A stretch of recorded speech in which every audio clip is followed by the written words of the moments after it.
Hola, humano. Bienvenido a un corto documental de Marginal Media.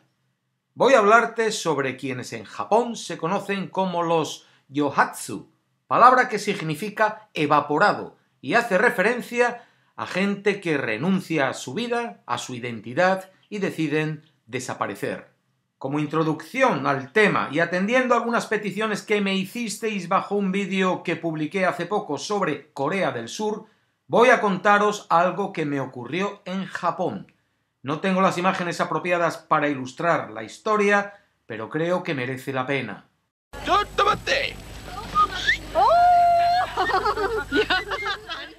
Trabajé un año en Japón hace ya más de 20 años. Mi esposa vino a vivir conmigo cuando yo ya llevaba un par de meses allí.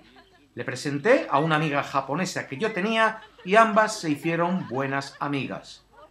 El marido de esta mujer tenía una escuela privada y ofreció a mi esposa dar clases de inglés. Llegaron a un acuerdo y ella comenzó a trabajar para él. Las dos familias teníamos una buena relación. El hombre trataba a mi mujer bien, era un buen jefe. Tenía detalles tales como llevarla a algún café o recogerla al final del trabajo para traerla hasta casa. Un día mi esposa cocinó una tarta para su amiga y se la dio al jefe para que se la llevase a su mujer y la compartiese con ella y el hijo que tenían. Días más tarde, de casualidad, mi esposa descubrió que el hombre no había entregado esa tarta a su mujer. Mi esposa se percató de la razón. El hombre estaba ocultando a su esposa la relación que mantenía con mi mujer fuera del trabajo.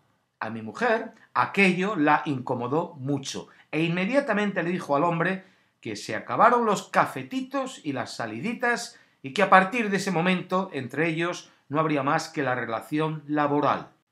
La respuesta del hombre no fue menos inmediata. Despidió a mi mujer. Aquello dolió a mi esposa, no solo por perder el trabajo, sino también por perder la relación de amistad con su amiga, a quien, dadas las circunstancias, no volvería a ver. También me dolió a mí. Entonces yo hice algo que, de haber conocido un poco más la sociedad japonesa, seguramente no habría hecho. Me preparé un discursito en japonés, llamé al hombre por teléfono y le dije que era injusto que hubiese roto su contrato laboral con mi esposa, que o le devolvía el trabajo o el pueblo entero se iba a enterar de lo que había hecho. El hombre me entendió perfectamente y reaccionó de una manera que yo nunca hubiese imaginado. Se asustó tanto que acudió a los yakuza, la mafia japonesa, para que le resolvieran el problema. Estos vinieron en mi busca. Yo nunca me encontré con ellos, pero un par de yakuzas comenzaron a aparecer por el bar que frecuentaban los otros colegas españoles del trabajo, preguntando por mí. Cuando a mí me contaron esto, acudí a la empresa y les expliqué la situación. La empresa me envió a la policía. La policía me escuchó y al final me preguntaron qué es lo que quería reclamar del hombre como compensación, pues entendían que él había faltado a su palabra al rescindir el contrato laboral de mi mujer. Mi respuesta fue que nada, que mi mujer y yo no queríamos reclamar nada, solo queríamos que nos dejasen en paz. A mí me quedaban pocos meses para acabar mi contrato, no iba a renovarlo y solo queríamos acabar sin problemas. Para entonces yo ya había escuchado que en muchos lugares de Japón los yakuza mandaban más que la policía. Esto eran los años 90 y nosotros estábamos en un remoto área rural. No iba a tentar la suerte. Y no pasó nada. No volvimos a oír hablar de los yakuza, ni de este hombre y su mujer. Ocasionalmente yo pienso en este hombre y me pregunto si todavía estará pagando de alguna manera la deuda que contrajese entonces con los yakuza al pedir su ayuda. Dos cosas descubrí sobre Japón con este incidente, y ambas están totalmente conectadas con los yohatsu, sobre quienes va este vídeo. 1. El sentimiento de vergüenza que un japonés experimenta puede llegar a ser tan profundo que le lleve a tomar decisiones desesperadas. Y 2. En Japón existe una sociedad y una economía en la sombra que proveen servicios clandestinos a los desesperados. Tanto la vergüenza personal como las mafias colectivas existen en todas partes, pero en Japón la dimensión de estas parece ser de tal magnitud que solo es comparable al pacto de silencio que envuelve todo esto.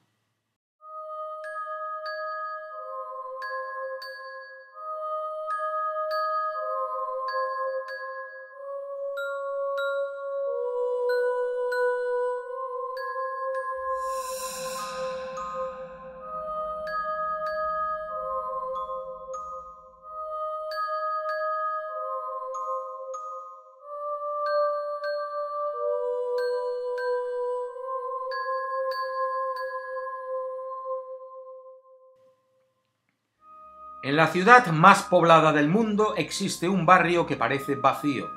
Es como un barrio fantasma, y eso es porque quienes lo habitan no quieren ser vistos.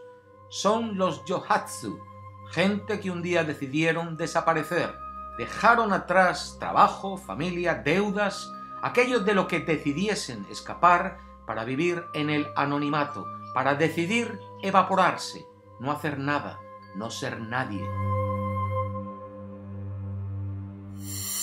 ¿Y por qué decidieron hacer eso?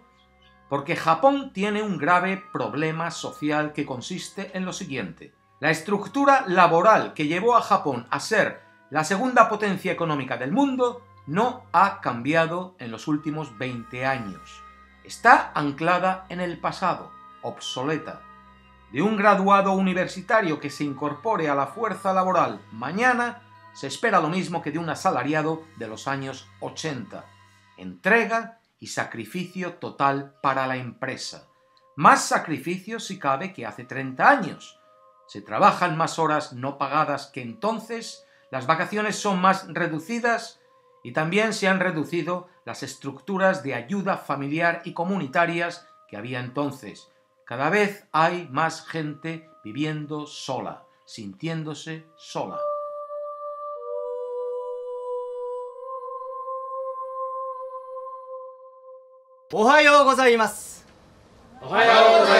Quizás hayas oído hablar del fenómeno karoshi, muerte por exceso de trabajo, una condición reconocida oficialmente por el Ministerio de Sanidad japonés. Se refiere a quienes mueren por paro cardíaco, derrame cerebral o suicidio debido al estrés de trabajo. Cada año hay cientos de muertos, pero las cifras se ocultan. El gobierno japonés ha intentado combatir este problema introduciendo vacaciones obligatorias y nuevos días festivos, pero la cultura de dar prioridad a la empresa está tan arraigada que nadie quiere ser el primero en dejar la oficina. Japón ha perdido su posición económica de privilegio, su índice de natalidad está por los suelos y siempre han sido reticentes a incorporar inmigrantes a su fuerza laboral. Los que quedan sienten que han de trabajar más, poner más horas, a pesar de que esas horas sean de poca productividad, la más baja dentro del grupo de los 7. Quizás hayas oído hablar también de los hikikomori, aquellos que deciden recluirse en una habitación para evitar la presión exterior, gente que solo se comunican con el exterior a través de sus ordenadores, televisores y juegos en línea, y a veces ni eso. Según el Ministerio de Salud japonés, hay unas 700.000 personas que califican, según su definición, de hikikomori.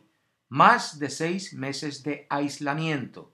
Una tercera parte de ellos llevan más de 7 años de aislamiento.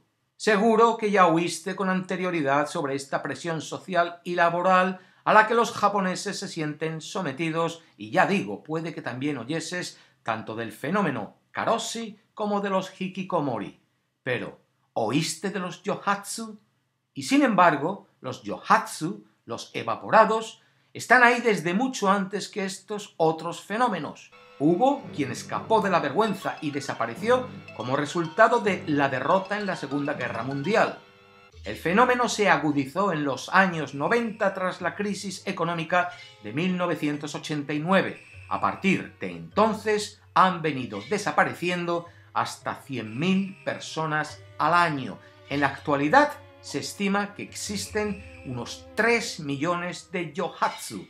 Eso es casi el 2,5% de la población. Barrios como este de Sanya, en Tokio, o Kamagaski, en Osaka, están llenos de evaporados. 3 millones. Este fenómeno no podría ser posible sin cierta complicidad del Estado.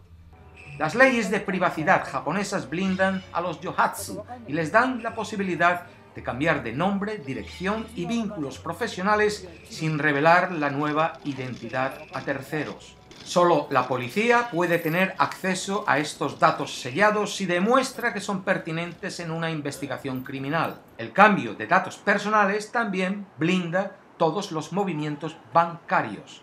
Ni detectives privados ni familiares directos pueden rastrear los pagos del ser querido evaporado. Los legisladores en Japón respetan por encima de cualquier otra consideración el derecho de una persona a desvanecerse. Pero no son solo los yohatsu quienes prefieren no dejarse ver en este barrio fantasma. A la complicidad del Estado se une toda esa sociedad clandestina en la sombra a la que hacía referencia en la introducción cuando os contaba la historia de los yakuza. Ellos y el mundo del crimen también residen aquí. Las mafias yakuzas recurren a estos trabajadores que necesitan dinero en efectivo y no tienen vínculos con ninguna actividad concreta.